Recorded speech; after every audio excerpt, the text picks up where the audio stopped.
Guys, it looks like I'm finally getting to review a good Star Wars prequel. Yes, and Rogue One is out this December. I can't wait for it. In the meantime, however, I have to review this crap. You don't have to go while you got ammo. Star Wars: Revenge of the Sith. Oh, and real quick, I'd just like to show you guys this. Force Awakens! I really wish I could be reviewing that. Okay, so a lot of people say the Revenge of the Sith is the best of the prequels, and some say it's actually a really good movie. Right off, I'm just gonna say, yes, it is the best of the prequels. However, I just think it's slightly the best. In my opinion, this is one of the most overrated movies I've ever seen, and it does not deserve nearly as much love as it gets. Now, you see, I just think that the problem with most reviews for this movie is that a lot of people sound as though they're nitpicking all of the time, so all of these commenters just write down, "Oh, you're just nitpicking! You don't actually hate it! Look at the overall movie!" So I'm gonna do my best not to sound like I'm nitpicking for this review. Okay, so let me start off with what I like about this movie. Its first minute. No, literally, just its first minute. Its first minute, I think, is pretty entertaining to a point.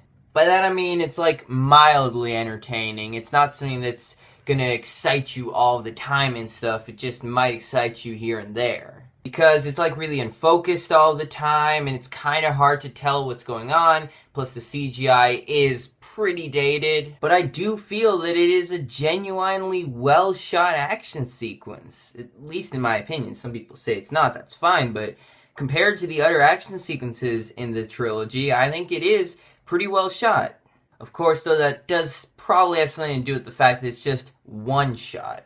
Because you know, it just goes on for about a minute, the whole shot, so I'm pretty sure that has something to do with it. Also, in this movie, Jar Jar Binks is in basically 3 shots and doesn't say a word. I don't see why they wouldn't just, kill him off altogether, but having, hardly any is still a really good thing. Also, the speech that Obi-Wan gives to Anakin at the end, I thought that was pretty good. I think that Ewan McGregor did a good job and really showed off what he could have done as the character if he had a lot better dialogue.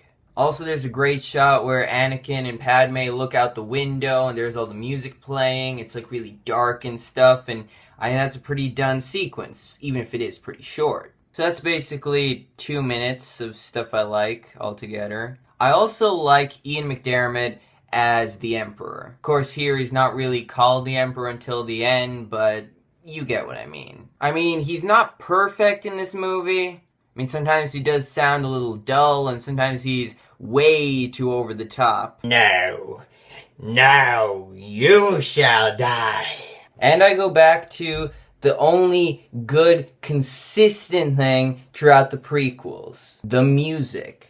John Williams, yet again, is the best part about the movie because of his incredible score. Best song is Battle of the Heroes, in my opinion, which takes place towards the end. It's really emotional and it's really exciting. It's a lot better than what's actually happening on camera. And that's really it. I don't like anything else about this movie. Like that opening action sequence, I like the first minute. But after that, it gets insufferably boring. I mean, it gets really cartoony, I don't buy the banter, I don't like the acting. And I said before how it was kind of unfocused at first, and I could get into it for the first minute. But after that, it just gets really distracting and you can't focus on anything that's going on.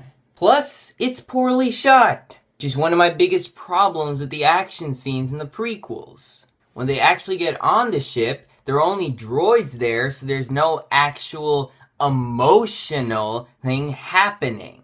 Also, the physics in the original movies was never terrific, but you could kind of buy into it, but here it is way too cartoony. And the CGI does not get any better throughout the movie. In fact, it gets worse.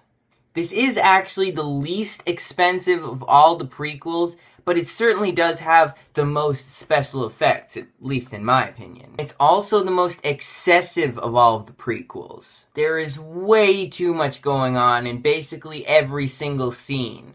The dialogue is yet again absolute garbage. Hold me, Anakin, like you did by the lake on Naboo. You're breaking my heart. You underestimate my power. No! And the last one especially is just atrocious. And all of the talking scenes in this movie are absolutely nutting, but filler. There is no other point for this dialogue. It's only to make the film longer. They also completely ruined Darth Vader due to poor dialogue, poor acting, poor directing, and just unclear motivations overall. Also, I'd say a lot of you are expecting me to say that the worst performance in this movie is by Hayden Christensen. Because really there's a lot of bad actors in this movie, but I'd say you think that he's the worst. However, aside from one scene, I think that Ewan McGregor gives a worse performance than Hayden Christensen. I mean, I think that Christensen is actually trying his best with this awful dialogue and directing. But McGregor just seems to be totally phoning it in at this point. His dialogue feels forced, his emotions aren't there, and he's just not that interesting as a character, both due to poor writing and, in my opinion, a poor performance. And Ewan McGregor is a great actor! What happened? Also, I do think that this movie does one thing the worst out of all of the prequels. One thing that I'll give Attack of the Clones and The Phantom Menace credit for is at least they weren't too overdramatic. When the drama scenes were there, they were at least put in the right areas. They didn't work, but they were in the right areas of the screenplay. If they were done better in terms of execution, they would have worked properly. Revenge of the Sith, not only is it poorly executed, but there is way too much of it. This is probably the most melodramatic movie I've ever seen. And since there's so much underdeveloped drama throughout this movie, none of it works. If anything, it just bogs down this movie's pacing even more. Okay, now let me get to the lightsaber battles, because there's 4 of them.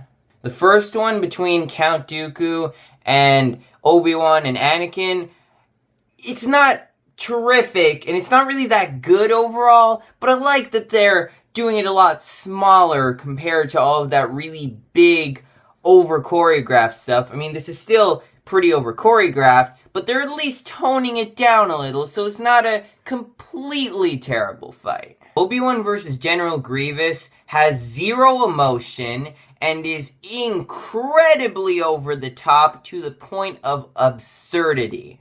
Palpatine against Mace Windu is, again, toned down, but it's really poorly shot, and again, pretty over-choreographed.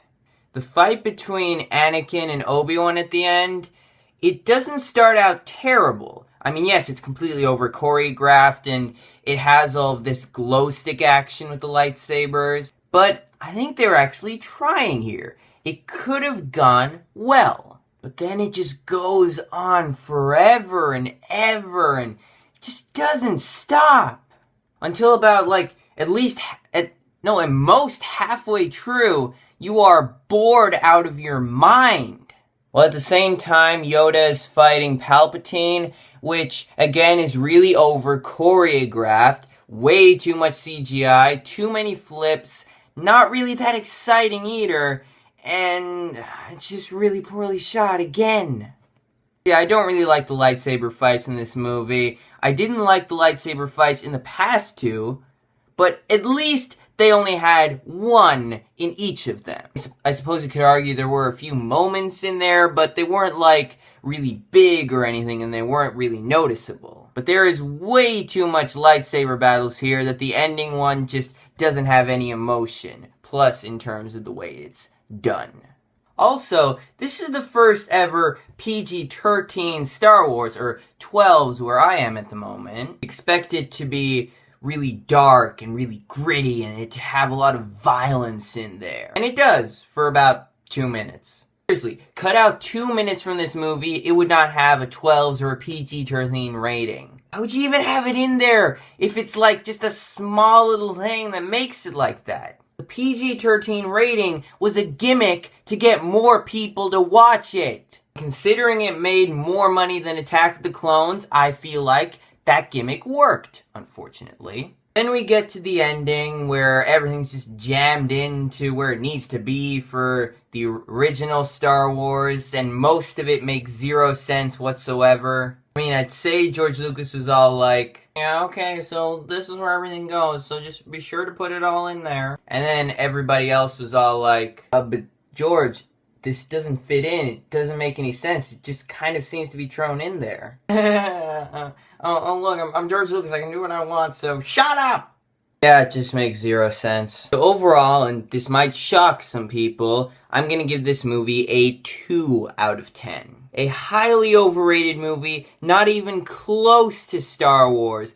Best of the prequels, just slightly. I just don't see all of the levels of praise that people give this movie. To me, it's just another boring piece of crap like the other prequels, okay? But hey, the prequels are over! I don't have to review them anymore! Hell, if I can, I'll never watch them again! It's so exciting! I might do a couple of special Star Wars videos from now on, but that's the full franchise done. You can just erase the prequels from your memory now because you have my reviews in their place. And if you disagree with my thoughts, please comment, and just remember that I won't care, okay? Say, everything nowadays is opinion, and I don't really have any problems with that.